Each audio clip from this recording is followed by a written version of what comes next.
మద్యం కుంభకోణానికి సంబంధించి ఏ4గా ఉన్నటువంటి వైసీపీ ఎంపీ మిథున్ రెడ్డి గారు నిన్నటి రోజున కోర్టు దగ్గర కలవడానికి వచ్చినటువంటి వైసీపీ ప్రధాన కార్యదర్శి అయిన సజ్జల రామకృష్ణారెడ్డి గారు తర్వాత మీడియా ముఖంగా మాట్లాడుతూ కొన్ని ప్రశ్నలు సంధించడం జరిగింది. ఇప్పుడు ఆ ప్రశ్నలు ఏంటో మనం తెలుసుకునే ప్రయత్నం చేద్దాం. ప్రధానంగా ఆయన చెప్పేది ఏంటంటే, గత వైసీపీ ప్రభుత్వంలో వైకాపాకి అనుగుణంగా మద్యం పాలసీని తీసుకొచ్చాం, దీనికి ఏంటి సంబంధం అని చెప్పేసి మాట్లాడుకుంటూ వస్తున్నారు. అయితే ఇదే అంశాలపై మరిన్ని విషయాలు తెలుసుకోవడానికి ప్రస్తుతం మనతో ఉన్నారు senior journalist doctor Bharat Reddy గారు. సో నమస్కారం. నమస్తే.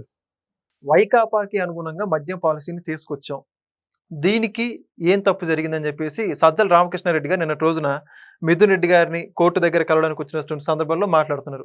ఏంటంటారు ఆయన చేసిన వ్యాఖ్యల గురించి? సజ్జల రామకృష్ణారెడ్డి 5 ఏళ్ల కాలంలో చూసుకున్నట్టయితే ప్రధాన సలహాదారుగా ఉండడం జరిగింది ముఖ్యమంత్రికి, ప్రభుత్వానికి. అక్కడ ఆయన స్టేట్మెంట్స్ మనం ఒకసారి గమనించినట్టయితే వైకాపా పార్టీకి అనుగుణంగానే పాలసీని చేశామని చెప్తున్నారు. ఓకే, అది బాగానే ఉంది. కానీ రెండవది ఏంటంటే ప్రభుత్వానికి ఏం సంబంధం అని చెప్తున్నారు. ప్రభుత్వం వేరు, పార్టీ వేరు, అది నిజమే, ఒప్పుకుంటాం. కానీ ఏదైనా తమ పార్టీ ఆధ్వర్యంలోనే ప్రభుత్వం మద్యం పాలసీని నిర్ణయించడం జరిగింది.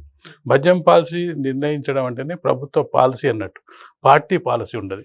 పార్టీ పాలసీ అనేది పార్టీ అధికారంలో రాకముందు కొన్ని పాలసీలు అనుకుంటారు, దాని తర్వాత దాన్ని ఇంప్లిమెంట్ గవర్నమెంట్ చేస్తుంది.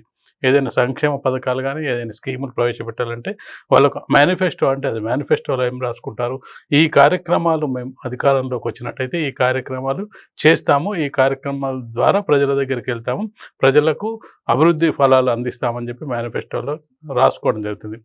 వైకాపా విధానం ఏం చెప్పాడు, మా పార్టీకి అనుగుణంగానే ఆ విధానాన్ని తీసుకొచ్చామని చెప్పాడు. ఆ విధానానికి అనుగుణంగానే ప్రభుత్వం పాలసీని తీసుకొచ్చింది. ఆ పాలసీలో అక్రమాలు జరిగాయి, అవినీతి జరిగింది, లిక్కర్లో స్కామ్ జరిగిందని ఇప్పుడు ప్రధానమైన ఆరోపణ. ఒకవైపు అతను చెప్తూనే వైకాపా పార్టీకి అనుగుణంగానే మద్యం పాలసీని తీసుకొచ్చాము అని చెప్తూ ప్రభుత్వానికి సంబంధం లేదని చెప్పే ప్రయత్నం చేస్తున్నాడు. ప్రభుత్వానికి సంబంధం లేకుండా ఎలా ఉంటుంది? పార్టీ వాళ్ళ పార్టీ కదా, వేరే పార్టీ వాళ్ళు తెచ్చిన అది కాదు, వేరే ప్రభుత్వం కాదు, రెండు వాళ్ళే. కాబట్టి అక్కడ ఆయన కాంట్రవర్సీ అక్కడే డిసైడ్ అయిపోతుంది. దాంతోపాటు ఆయన చెప్తుంటే అది మద్యం పాలసీ అనేది లేని దానికి క్రియేట్ చేశారు, కొత్త పేర్లను ఊహించి వీళ్ళు చేరుస్తున్నారు అని చెప్పే ప్రయత్నం చేయడం జరిగింది.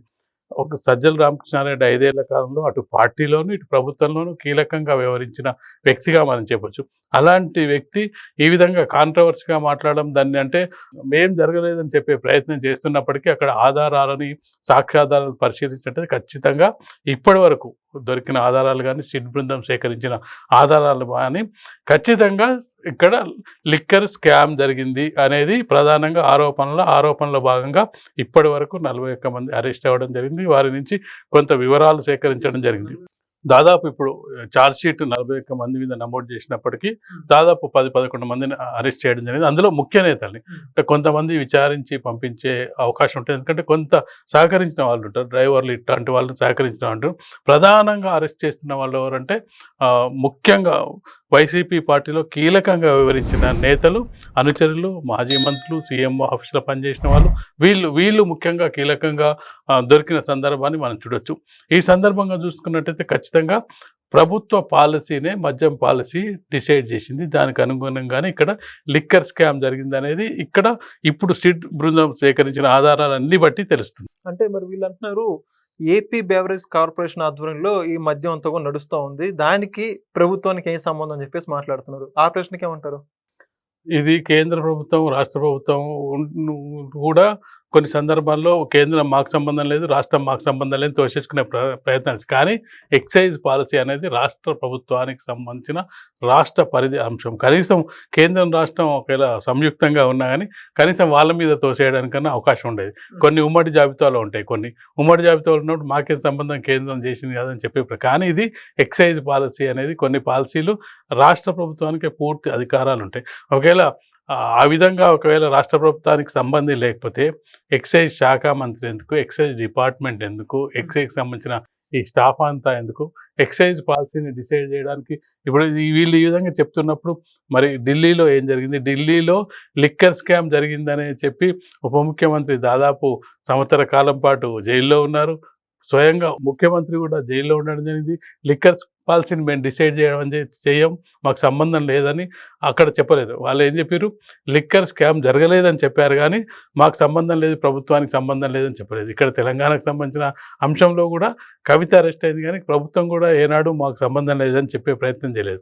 ఖచ్చితంగా ఎక్సైజ్ పాలసీ అనేది రాష్ట్ర ప్రభుత్వం చేస్తుంది. దానికి అనుగుణంగానే ప్రభుత్వం ఏ విధంగా మనం చాలా సందర్భాల్లో చూస్తున్నాం. బ్రేవరీస్ వాళ్ళు లిక్కర్ షాప్ల వాళ్ళు ప్రభుత్వ అనుమతులతోనే వాటి రేట్లు పెంచుతుంటారు. మరి సంబంధం లేకపోతే వీళ్ళని ఎందుకు అడగాలి? అంటే నిన్న సజ్జల రామకృష్ణారెడ్డి గారు మాట్లాడుతూ ఈ మద్య రేట్లు ఏదైతే ఉందో దాన్ని ప్రభుత్వం నిర్ణయించలేదు, ఎక్సైజ్ డిపార్ట్మెంట్ ఏదైతే ఉందో లేకపోతే ఆ ఏపీ బెవరేజెస్ కార్పొరేషన్ నియమించి అంటే ఖరారు చేసింది, దానికి మాకేం సంబంధం, ఎట్లా అరెస్ట్ చేస్తారని చెప్పేసి అవుతున్నారు. ప్రభుత్వంతో సంబంధం లేకుండా వాళ్ళు ఏ విధంగా చేస్తారు? ప్రభుత్వం లిక్కర్ పాలసీ తీసుకుంటే ఆ లిక్కర్ పాలసీకి అనుగుణంగానే అట్లాంటప్పుడు లిక్కర్ పాలసీలే ఉండే కదా, పాత పాలసీలు కొత్త. ఇప్పుడు ఒక విధంగా తను చెప్తున్నది వైసీపీ ప్రభుత్వానికి ఏదైతే పార్టీ ఉందో దానికి అనుగుణంగానే లిక్కర్ పాలసీని మేము రూపొందించాం అని చెప్తున్నారు. మరి వాళ్ళే రూపొందించినప్పుడు వాళ్ళకి సంబంధం ఎందుకుంటుంది? ఒకవైపు తనే మేము ఏదైతే అనుకున్నామో మా ఆలోచనలకు అనుగుణంగానే మేము నిర్ణయించామని చెప్తున్నారు. మీ ఆలోచనలకు అనుగుణంగా నిర్ణయించినప్పుడు ఆ పాలసీ మీరు నిర్ణయించినట్టే కదా. మీకు ఆలోచన అసలు అక్కడ పాలసీ నిర్ణయించే అధికారం లేనప్పుడు మీ ఆలోచనలు ఎక్కడ ఇంప్లిమెంట్ అవుతాయి? అక్కడ మీ ఆలోచనలు ఇంప్లిమెంట్ చేస్తాం, మా వైసీపీ ఆలోచనలు ఇంప్లిమెంట్ చేస్తాం అనుకున్నప్పుడు అక్కడ ప్రొవిజన్ ఉంది కాబట్టి నువ్వు నిర్ణయించే అవకాశం. ప్రొవిజనే లేనప్పుడు ఇప్పుడు రక్షణ శాఖ ఉంది దేశంలో, రక్షణ శాఖ మాకు సంబంధం లేదంటే నీకు సంబంధం లేదు, రక్షణ శాఖలో మా ఇన్వాల్వ్మెంట్ లేదంటే నీకుండేది, కేంద్రానికి ఉంటుంది. మా పాలసీకి రక్షణ కుంభకోణంలో కొనుగోలు జరుగుతాయి, ఆ కొనుగోలు నీకు సంబంధం ఉండదు. కానీ ఇక్కడ నీ పార్టీ అనుగుణంగానే నీ పార్టీకి సంబంధించిన విధానం ప్రకారమే దాన్ని రూపొందించి ఎక్సైజ్ పాలసీని రూపొందించి కొత్త ఎక్సైజ్ పాలసీ తీసుకొచ్చినామంటే ఖచ్చితంగా నీ ప్రభుత్వ ఆధీనంలోనే ఎక్సైజ్ శాఖ నడుస్తుంది. దానికి ఒక మంత్రి ఉంటారు. బ్రెవరీస్ సంస్థ అనేది ఒక కార్పొరేషన్. ఇప్పుడు ఆర్టీసీ ఉంటుంది, ఆర్టీసీ కార్పొరేషన్గా ఉన్నప్పటికీ, స్వయం ప్రతిపత్తి ఉన్నప్పటికీ ప్రభుత్వం ఆధీనంలో నడుస్తుంది. ప్రభుత్వం బస్సు ఛార్జీలు పెంచమంటేనే పెంచుతుంది. ప్రభుత్వ అనుమతి లేకుండా బస్ ఛార్జీలు పెంచరు వాళ్ళు. ఆ పెంచిన సందర్భంలో చాలా సందర్భాల్లో ధర్నాలు, రాస్తారోకాలు, నిరసనలు వ్యక్తమైన సందర్భాన్ని మనం చూడొచ్చు. బ్రేవరీ సంస్థ ఏపీ ఆర్టీసీ కంటే పెద్ద సంస్థ, పెద్దదేం కాదు కదా. చాలామంది ప్రయాణికులు, చాలామంది బస్సులు, వాళ్ళ సొంత ఆస్తులు ఇవన్నీ ఉన్నప్పటికీ ప్రభుత్వ ఆధీనంలోనే ఒక కార్పొరేషన్గా పనిచేస్తుంది. కానీ ప్రభుత్వ అజమాయిషి ఉంటుంది.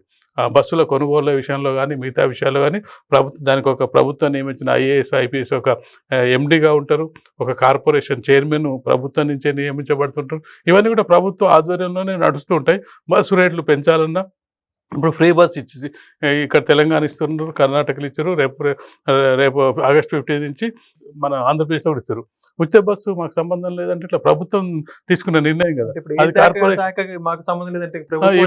ఇప్పుడు కార్పొరేషన్ వాళ్ళు ఫ్రీ అంటే వాళ్ళు చేయట్లేదు అని రేపు చెప్పి తప్పించుకునే అవకాశం ఉంటుందా? మేము ఫ్రీ ఇద్దాం అనుకున్నాం కానీ ఆర్టీసీ కార్పొరేషన్ వాళ్ళు ఒప్పుకోవట్లేదు అంటే కాదు కదా.